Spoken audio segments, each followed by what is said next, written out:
حتى في ظل سهولة المنافسين حد ما ينجم ينحي استحقاق النادي الافريقي هجوميا في الدورين الاولين من نسخة الكونفدرالية الافريقية. اكثر من لاعب في المجموعة ينجم يكون هداف، دليل على ذلك 11 لاعب سجلوا 15 هدف في 3 مباريات.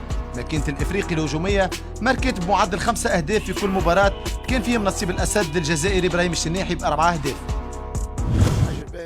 انه اللاعب في المنطقه اللي هو فيها قادر انه يعطي الاضافه، خاصه كما قلت الازهر سجلت قاعد يسجل دون لو جو، سي با في لي كو دو بياريتي دون لو جو، كما سجل فخر الدين الجزيري في مقابله بقردان دون لو جو، كما بلال يعطي الباس اسيست. هذه الروح الايجابيه، الروح الهجوميه الموجوده في الفريق. Ça fait plaisir que tout le monde essaye de marquer. Ça veut dire que mentalement tout le monde a envie de marquer. On est efficace le plus possible. On travaille à l'entraînement, ça a payé aujourd'hui et j'espère qu'on va se reconcentrer sur le championnat la semaine prochaine. الحمد لله هذه من عندها مده الحكايه. شفنا فخري، شفنا بلال، شفنا الاولاد الكل ماركات، شفنا سليمان حتى غادي ماركه.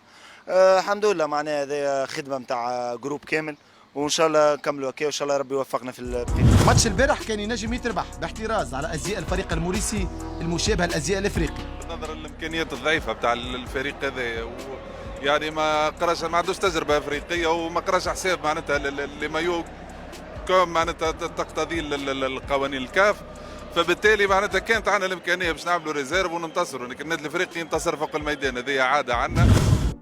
اما شهاب الليلي خير يعطي الفرصه لاكثر من لاعب باش يتعاودوا بنسق المباريات، وخاصه يهدي جمهوره فرجه وطبق هجومي متميز اللي ينطلق بتمريره حاسمه من اسامه الدراجي. صبر خليفه من غير فلسفه يرفع الكره بالحارس ماكوا لويس وواحده بلاش للسياق.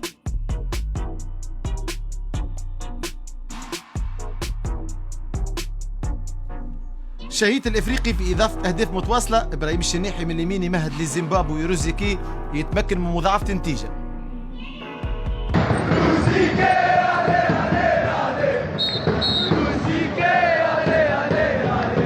زوز اهداف في 12 دقيقه لعب خلات النادي الافريقي في استعراض هجومي.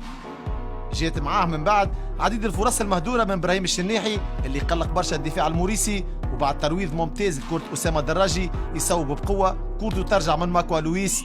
روزيكي في المتابعه يسجل، لكن الحكم الصومالي يرفض 3 اهداف السياب داعي تسلل.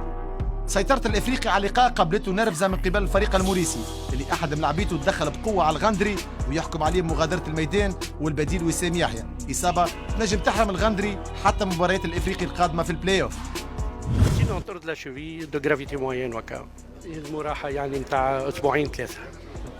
النادي الافريقي يواصل في نسج عملياته الهجوميه اللي في كل مره كاد يجي معاه جديد، وبعد زوز تصويبات من صابر خليفه والحارس اكوا لويس في المكان المناسب، فإنه التصويبة الثالثة من وسام يحيى كانت الأصعب، تصدي بصعوبة ترجع فيه الكرة قدام روزيكي، تحضير بذكاء لعلي العابدي يضيف الهدف الثالث للإفريقي.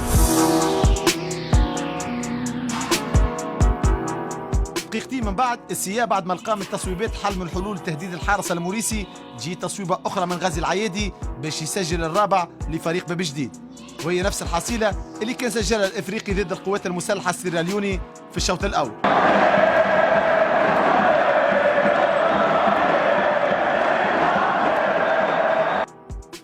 الفترة الثانية ما بعدتش عن القاعدة، الضغط على دفاع بورلوي من قبل هجوم الأحمر والأبيض.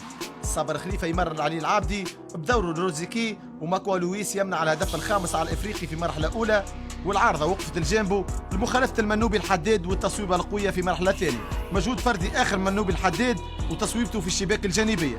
الفريق الموريسي يخرج من مناطقه الخلفية، وكي كان فيها المحاولة مع بلال العيفة الحكم الصومالي صفر ضربة جزاء للضيوف. كي كان اللي سجل ضربة جزاء في مباراة الذهاب ينفذ، بن مصطفى يتصدى، المتابعة بنفس اللاعب وهدف تذليل الفارق لممثل جزر الموريس. 4 دقائق على نهاية المقابلة تجي مخالفة للضيوف، القائد راكوتو في التنفيذ وأدريان البديل في تشكيلة بورلوي يسجل الثاني. 4-2 هي النتيجة النهائية اللقاء، وهكا الإفريقي اللي أظهر نجاعة هجومية كبيرة في مسابقة الكونفدرالية الإفريقية وأهداف من طرق مختلفة ميزة الخط الهجومي باش يتمكن من بلوغ دور المجموعات للمرة الرابعة في تاريخ مشاركاته الإفريقية.